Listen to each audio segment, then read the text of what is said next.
Okay, so right, this is a good Rashi to go through, and then we'll do the Tosafot. I mean, this is a pretty easy Rashi.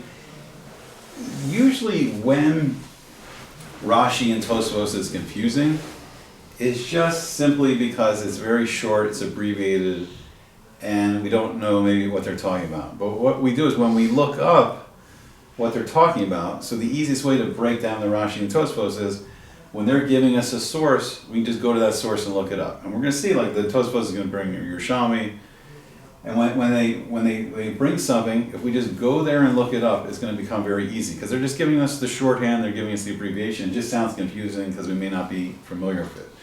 So just real quick, we'll run through.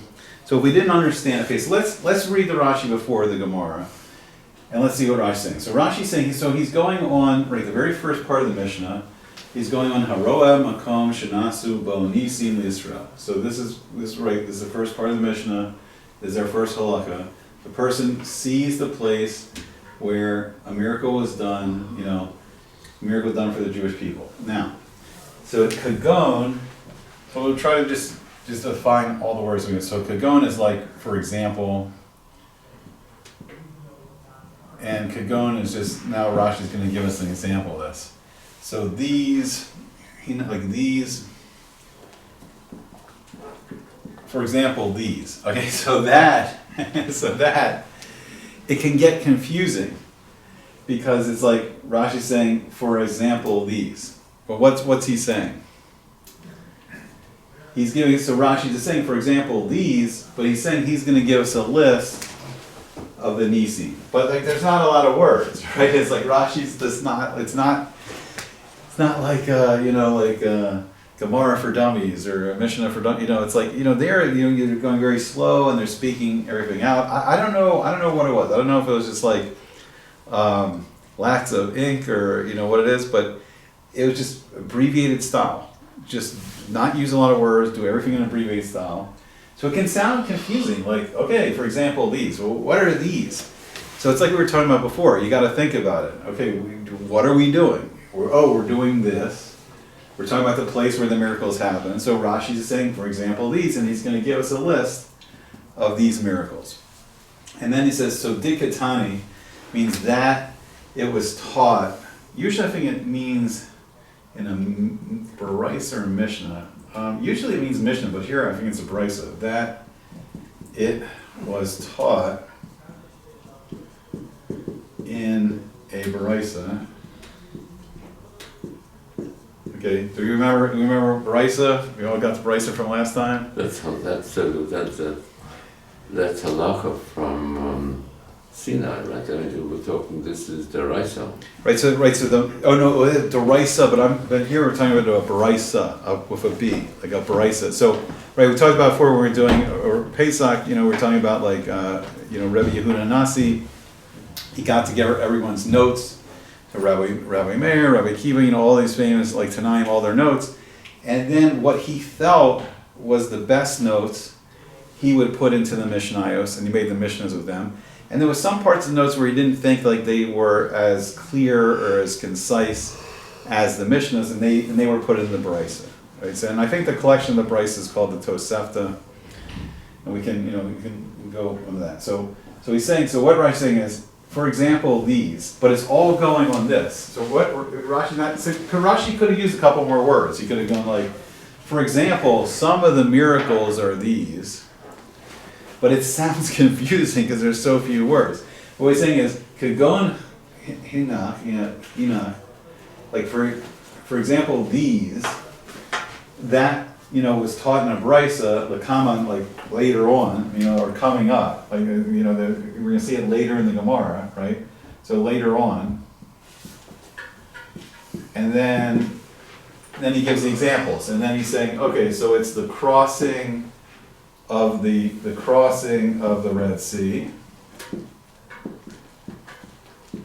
and it's the and the Jordan. So he doesn't say Mabros again. He just says and the crossing of the Jordan, and the the canyons, and the canyons of like the Arnon. Like so here I think we understand this clearly, so we're not as confused. But I'm just doing this to show you the technique, because there's going to be Rashis where we don't know what he's talking about as much. But here, so just to give an example, if we really didn't know what he was talking about, or we haven't read the Gemara yet, so then finally what will happen is, when we get down to the Tana Rabbanan, let me see where I can find it here. So the Tana Rabbanan it's 1, 2, 3, 4, 5, 6, 7, 8, 9, 10 lines up from the bottom on Nun Dalet Amud Aleph. So on 54a, at the very bottom, I don't know what it would be exactly in the R scroll. Here, let me find it real quick. It would be on, if you want to look it up. I'm just going to give you an example of just like if we don't know what's going on. So this would be 54a6. Let me write that. So this would be the Tana Rabbanan at 54a6. So for the harder Rashis where we really don't know what he's talking about, and, we have to look it up. We can look it up in our Gemara, or we can look it up somewhere else. No, it's 10:15. 10:15. Should be here. And this is on, what did I say? This is on Put this down. 54a6. Should come. Maybe fine. Okay, 54a6. Okay, so I don't know, and everyone probably knows what he's talking about. But if there's going to be times where we're going to have a Rashi, it's going to be really brief, and we're not going to know what he's talking about because he's using just a couple words. But all we have to do is we have to do some research. We have to just see, and a lot of times the Gemara is going to give us hints, and it's going to say they're quoting this over here, they're quoting this over there, and we just have to look it up. Here he's really telling us. He's saying it's taught in a Bracha later on. So he's telling us in the Gemara, when we get to it, we're going to see that there's this Tana Rabbanan here. But he's not saying it. He's not saying, oh, there's a Tana Rabbanan at the bottom of the page, 10 lines up from the, he's not giving us the specifics. But he's giving us the information, he's giving us all the clues, but he's just very, very shorthand. And then when we finally get to the Tana Rabbanan, it's like, Haroeh Ma'abros Hayam. So it's like, oh, if someone sees the crossing of the Red Sea, Uma'abros at Yarden, or the crossing of the Jordan River, Uma'abros Nachale Arnon, or the crossing of the canyons of the Arnon, with the Avnei Elgavish, Bimorad Beis Choron, or when the stones of Elgavish they came down in the descent of Beis Choron, and then the stone that Og wanted to throw. So I'm just trying. So hopefully it's making sense, but I'm just giving you this example of how to break down a Rashi. And when the few words, and we don't know what he's talking about, because when we're just up here in the Mishnah, we haven't seen this Baraisa yet. But what really, all Rashi's really doing here is he's saying, come on, later on, when you get to the Gemara, you're going to see this Baraisa, and what Rashi's letting us know is what are the Nisim. So Rashi's saying, how do we know what's a Nace? A Nace is something to the stature. So there's a question we have to ask, like, is it specifically only those miracles? Or are those miracles like kind of giving us examples of what a miracle needs to come up to that stature? Because what about the miracles in the future? Bezrat Hashem, in the Yemotza Mashiach. So it could be what this list is this is a list of miracles at a certain stature.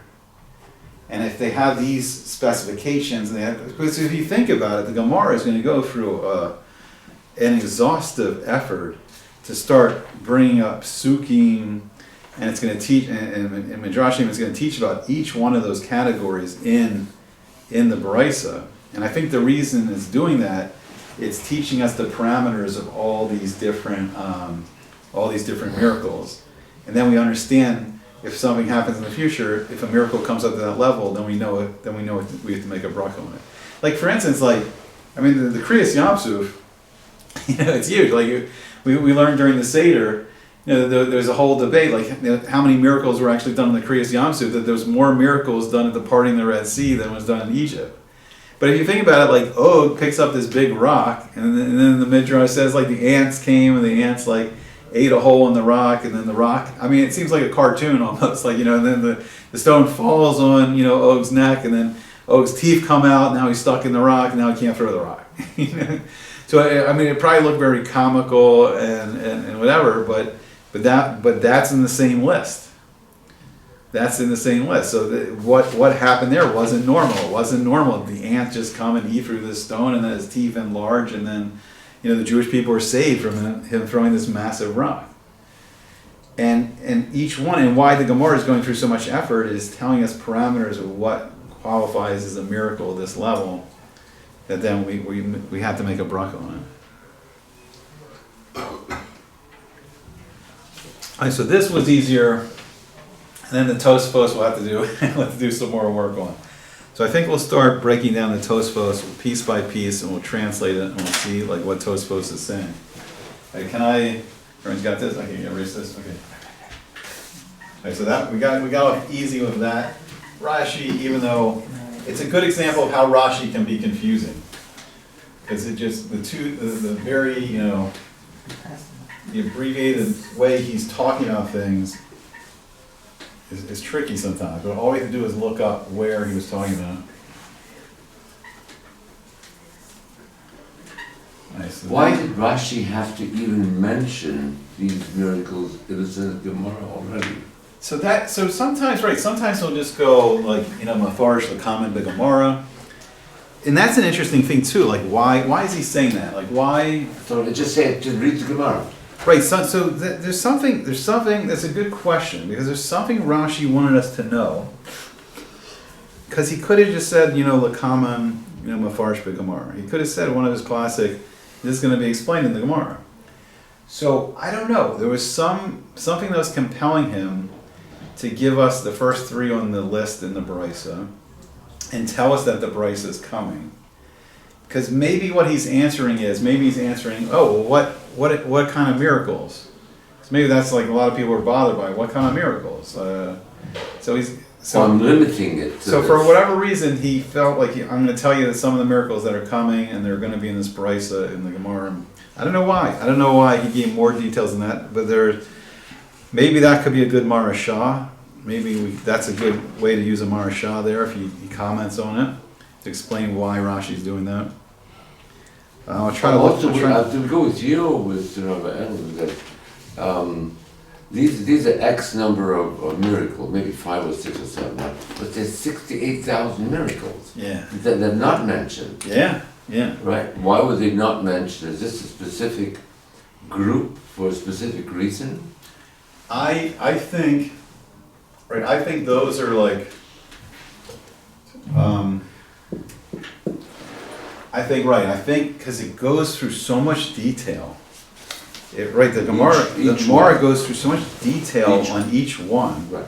And I mean, it's not like story time. We're not like, hey, take a break. We're gonna tell some really cool miracle stories. And I think because they're bringing so many pasukim, I think they're really explaining the parameters of these miracles, and then maybe there are different categories of miracles. And then so when a miracle happens, then we can see and apply it to these. Like if it compares to one of these, then it's up to that level, and maybe something that doesn't come up to that level is not. I don't know. I mean, it's teaching us really like what's a miracle in a sense. Like I don't know. I mean, potentially we could do a class on it and really analyze like the nature of miracles and why is it doing that. It's a good question. Like why is it doing it? Like why is the Gemara listing those, and why is it going through so much time and effort in breaking down each one of the miracles? Like what are we getting out of it? All right, so let me start writing out the Tosafot here. I'll start breaking down piece by piece. All right, so he says,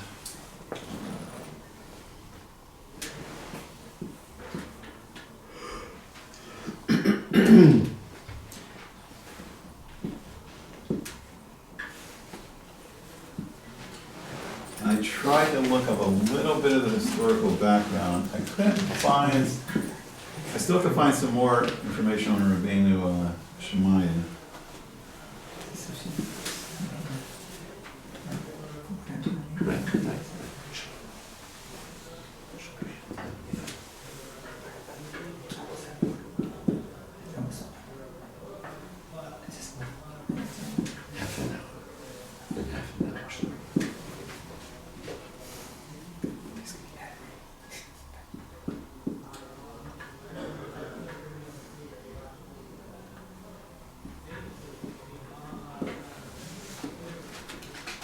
Did you guys do this Tosafot? This is great. Have you done this one or? No. Okay. Right, so we'll really see like the structure and how to learn these. And then these are going to be the parameters of the halakha. Right, so we'll start with the first part here.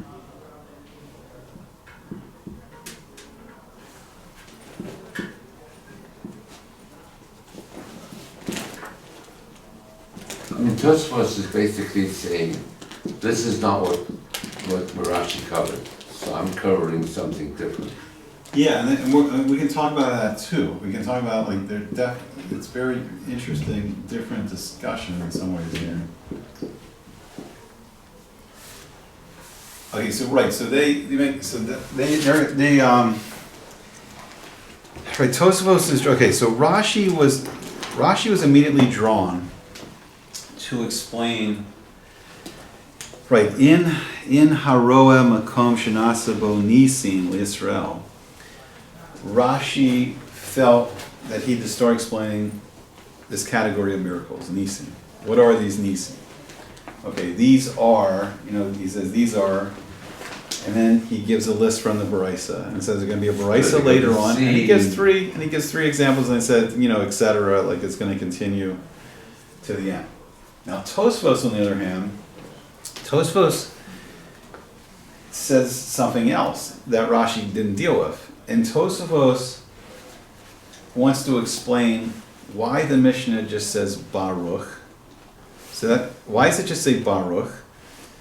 And so he's saying we don't just say Baruch because it's interesting because the actual pasuk that's brought from Yisro, in the Manahani Mili, the very first question in the Gemara, the pasuk, Yisro just says Baruch Hashem. He doesn't give the full formula of the bracha. So I think Tosafot is dealing with that. And then there's an interesting question, like did Yisro just say Baruch Hashem? Or did he say Baruch Atah Hashem, Elokeinu melech haolam, and say you guys were saved? Right. Because, then it's like, was Yisro a ger at the time? Or was Yisro not a ger yet? So, was a non-Jew obligated to say the bracha, or was he obligated because he was a ger? And we're learning now for him. This is what we were talking about yesterday, right? It's interesting that Yisro is the example. So I don't want to get too bogged down that right now, but okay, let's go for it. So Peirush explains. So you can see Peirush explains. Rebbe Shemaiah. So here, it's not actually a yud, it's actually a dash. A lot of the Bali Tosafos, trying to get you guys some historical information on who everybody was.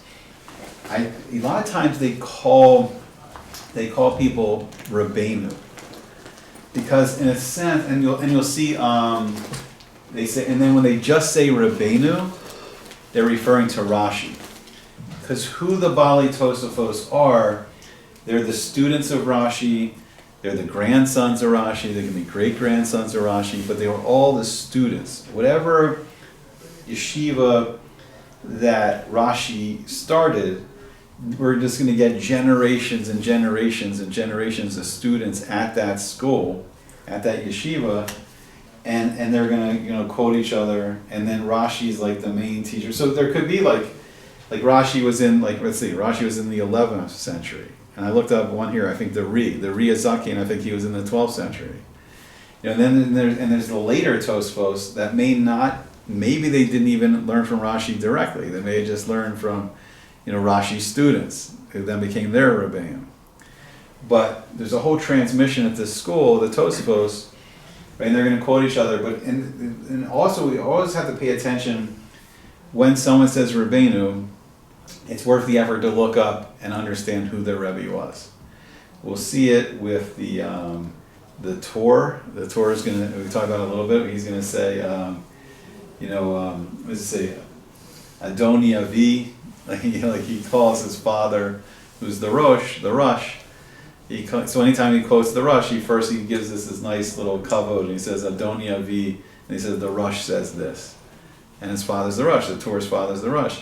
here the Bali Tosfos, when they say Rabbeinu, they're talking about, and sometimes they'll say Kuntras, and they're talking about Rashi. So we have to know that they're talking about Rashi, and it's referring back to the Rashi. Right, so I think here it's Rabbeinu Shemaya. So he's one of the Bali Tosfos. And he says that all of these, that all of these blessings, all these blessings, they need to mention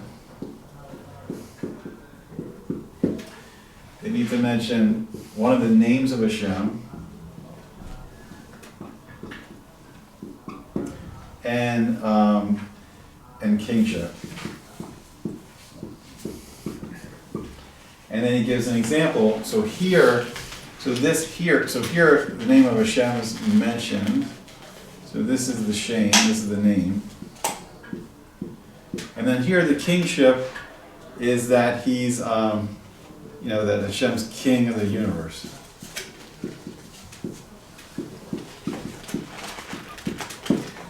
I'm not sure if we ever, let's see, Baruch, Diana, Emes. I'm not sure if we ever use any of the other names of Hashem, make a Baruch in the name of Elohim. I can't think of any example where we use any of the other names, but who knows, maybe in the future, I don't know. But it's usually we're using the aspect of Hashem, and we're thanking Hashem. But here, so what he's bringing in is, Tosafos wanted to bring in the fact that when the Mishnah just says Baruch, he's saying that's just like an abbreviation. It's kind of clarifying that when the Mishnah just said Baruch, and then you make the Bracha, you don't just say Baruch. And he's bringing in a concept, and he's teaching us that any Bracha needs to have two components. It needs to have Shem, needs to have a name of Hashem, and needs to have Malchus. And then it's a kosher Bracha. Then it's a kosher blessing. But it needs to have these two components. It needs to have Shem and Malchus.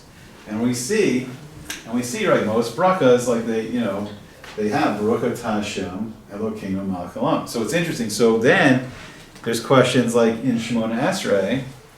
Well, Shemona Esrei, we end with Magen Avraham, right? Piggyback. Right. At the end of it, we say, how can we do that? So what's interesting is, I think, I have to go back through it again. I think Rabbi Shimon Schwab in his book, I think he said that Magen Avraham is Malchus. Because he's the shield, because he's the protector of Avraham.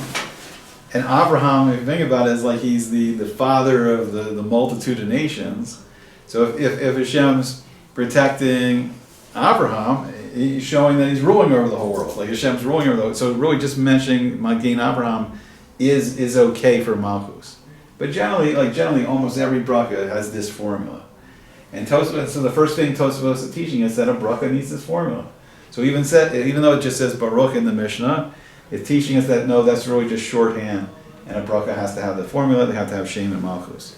Okay, let's see. So we do the next part. So let's see. So that's Rabbeinu Shemaya, and now we're going to see Rabbeinu Shimon.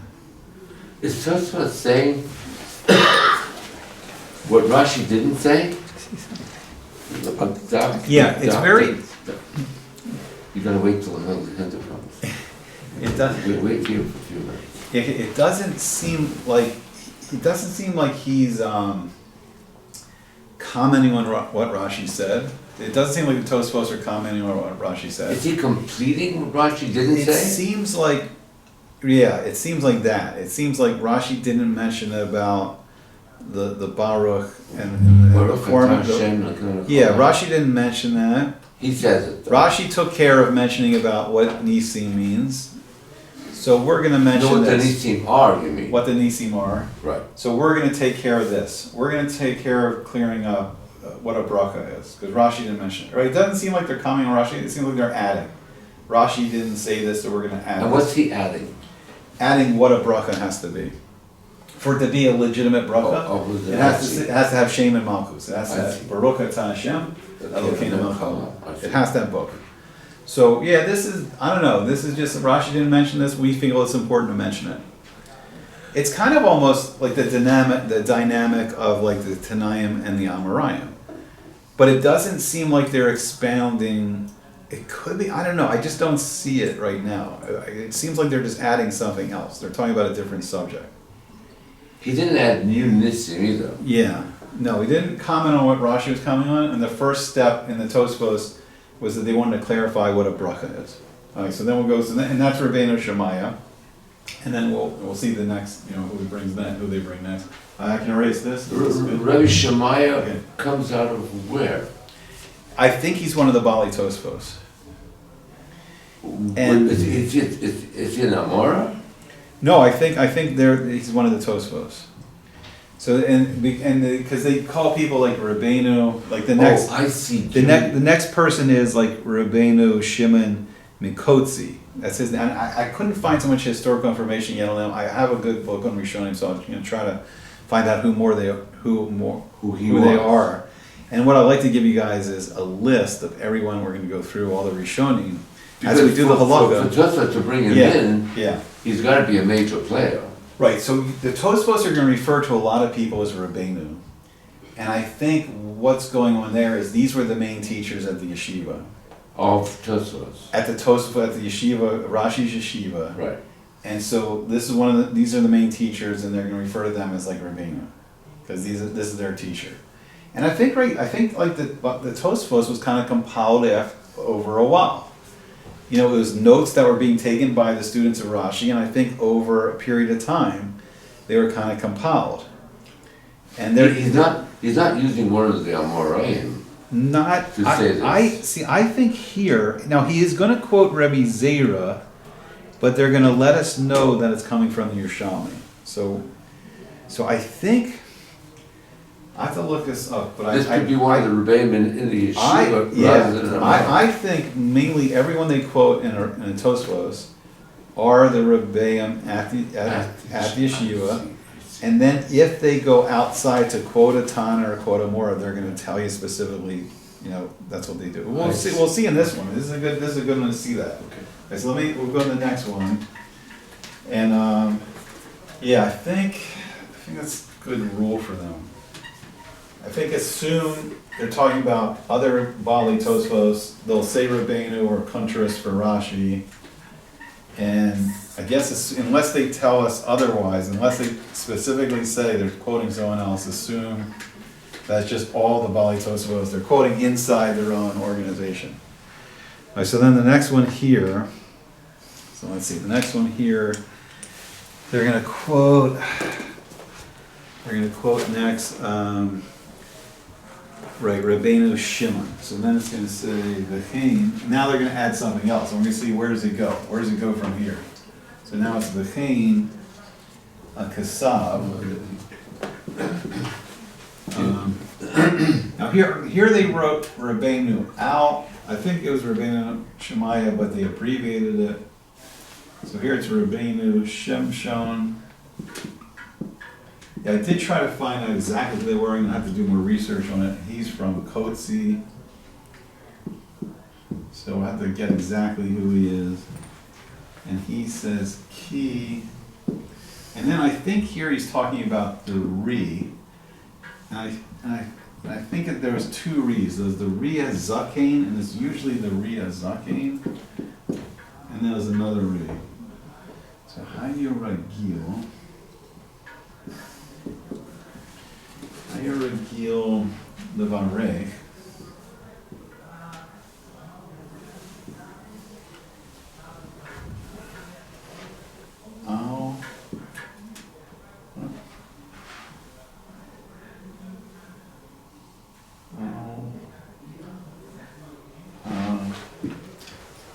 And this is interesting. This is kind of a big jump in some sense what they're doing here.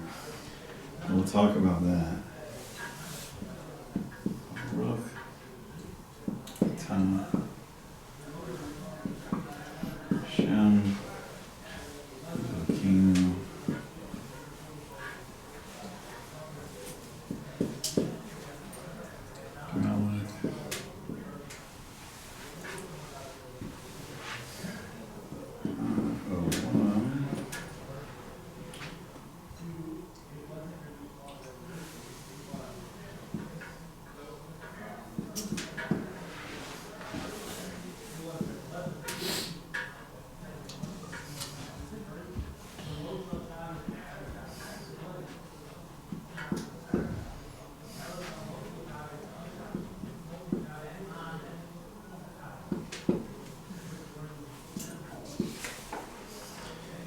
it seems like they're doing something very simple and straightforward here. Let me ask you. Yep. This is Tosafot, right? Yeah.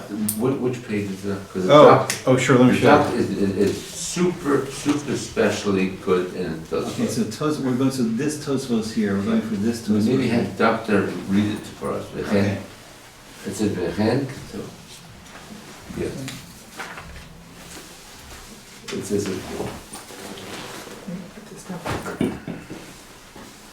What's it? The hand? Huh? Because of the Same as Havara. I'm a Bracha Shasa, and I'm just saying, which way I was going to go.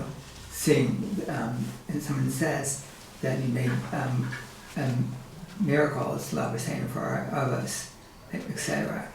Perish Rabbi Shemaiah, and then there's this Rabbi Shemaiah who said, I know it was like Zechal Hani, Barachas, all these blessings, Srichos Lahaskiram, you have to mention them. Shem and Machos, you gotta give those two things, the name and it's Machos, it's if you're the king or something like that. Baruch Hashem Elokeinu melech haolam, there it is again, right again. The king of the haolam of the world, the king Kassev, and that's what it's written. Rabbeinu Shimshon, was one of them, the Rabbi Shimshon. The Kotze, I guess that's where he came from. Ki Hari Haya Ragil, Levarach al Habrakim. They were used to making blessings on the Barakim. Baruch Hashem, blesses Hashem, Elokeinu melech haolam, the king of the universe. Shekachot Brasam alei olam, that his strength and his gevurah is also a name for being strong. King of the world. V'chein Perish Rashi, Maisa Yerushalmi, and also in Yerushalmi, it's sort of the same thing, but it was, instead of being the other one, Yerushalmi, it comes from Yerushalayim. The Perikin Rabbi Zira, Kol Bracha She'ein Ba V'Chala Menira, Le Rabbeinu Davka, the Rara Shalashim. It's usually specifically, if you see it for, it looks like 30, I guess, 30 days. The Shalashim Yom for 30 days, and they held on to it, I guess, for that one. The reason why I'm here actually for this now is that my father passed away not that long ago, and so I just mentioned that, and I put that in there, and we sort of use that to make him, like make my family happy or felt better about it, because it was very sad. Okay. Okay, good. All right, so to get the flow, what's happened so far in the Tosafos. So the first step, Tosafos told us that a bracha has to have shame and it has to have malchus. So a bracha has to have the formula of a brucha ta Hashem, Elokeinu melech haolam.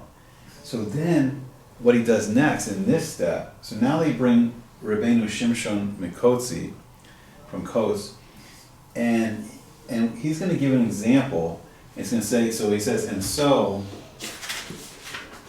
Kasav, so he writes, so Rabbeinu Shimshon Mikotzi, he writes, and this is what he wrote.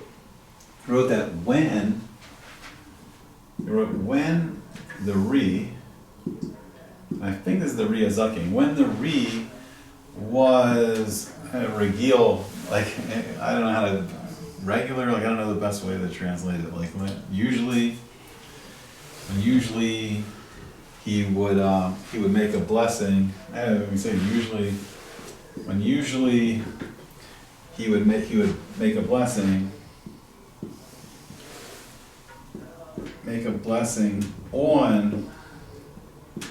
on lightning. So when he would see lightning in the sky, he would make the blessing of Baruch Atah Hashem Elokeinu melech haolam shekocho ugavuraso ma'ale'olam. Okay, so here it's interesting. So here he jumps. So the order, just to review again, the order in the Mishnah. So the order in the Mishnah is the first halakha is if people see a place where miracles were done for the Jewish people, they make the bracha of Baruch she'asa nisim lavosenu b'makom hazeh. The second halakha is makom shena'akra mimenu avodah zarah. He makes the bracha of Baruch she'akar avodah zarah mi'artzenu. And then the third halakha is on zikin, on like comets or shooting stars, on zavaos, on earthquakes, on ra'amim, on thunder, and on ruchos, and on barakim, on lightning. He says Baruch shekocho gevuraso malilam. And so here it's a little interesting. So the Tosafos here, they're going to jump to the third halakha with the brachas of the natural wonders in the sky, like comets, shooting stars, thunder, lightning, and he's going to skip to that halakha, that bracha, but he's bringing this as an example. Why he's bringing this as an example? So it's not the first halakha we're working on with seeing the miracles. It's the third halakha with seeing, the wonders of nature. But he's bringing it as proof. He's bringing as proof, an example, because the and probably I'm guessing it's the Zakein, because the Zakein would make this bracha on lightning, he's just bringing it as proof that we make this formula. So this whole section here is just proof of bracha formula from what the did, like from what their teacher, their Rebbe did, from what the did. So the made this bracha, and that's just proof of what they said from Rabbeinu Shaya. It's proof of, like, Rabbeinu Shaya tells us that every bracha needs to have Shem and Malchus, and here's proof. When he made a bracha on lightning, the would use this formula, and his bracha would have Shem and Malchus. He may have not used the same formula on the first two. Right, well, okay, so we're going to see. So this Tosafot is going to be interesting because at the end of this Tosafot, it's going to talk about parakim. And parakim in the Mishnah are only mentioned in regards to the Yam HaGadol, seeing the Mediterranean Sea. Right. But what seems to be the focus of this whole Tosafot is whatever rules we learn on all these brachas, they apply to all of them. So every one of these brachas we're making, even though the Mishnah just says Baruch, we use the formula for all these brachas, Baruch atah Hashem Elokeinu melech haolam, and the concept of parakim at 30 days applies to all of them. So it's interesting. So what the Tosafot is doing here is he's giving us an explanation that we get rules on certain ones of these brachas, but it applies to all of them. Everything in this Mishnah, the same format of the bracha, and the same parakim, the time period, the same interval of you need to wait 30 days until you see it again. Now, that probably doesn't apply here. You have a lightning storm one day, you can make the bracha on the lightning, and I think if you have a lightning storm the next day, I don't think you have to wait 30 days. Where did he get the 30 days from? So the 30 days is in the Mishnah. It says Rabbi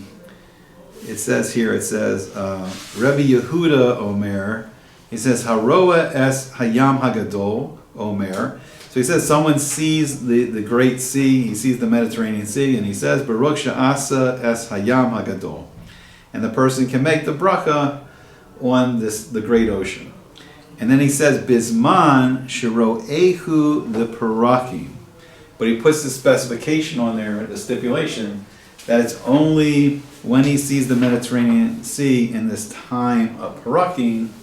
And then we're going to see the Tosafot and the Gemara is going to give us the definition. What's parakim mean? We're going to see it means 30 days. Okay. And then the Tosafot is going to tell us here that this parakim can go on other things too, not just the Mediterranean. There's other things that have this timing, this interval timing. I think it's a good place to stop for today, maybe here today. Then we'll keep going on Tosafot, and then we'll try to maybe get into the riff and the Ron for the first time.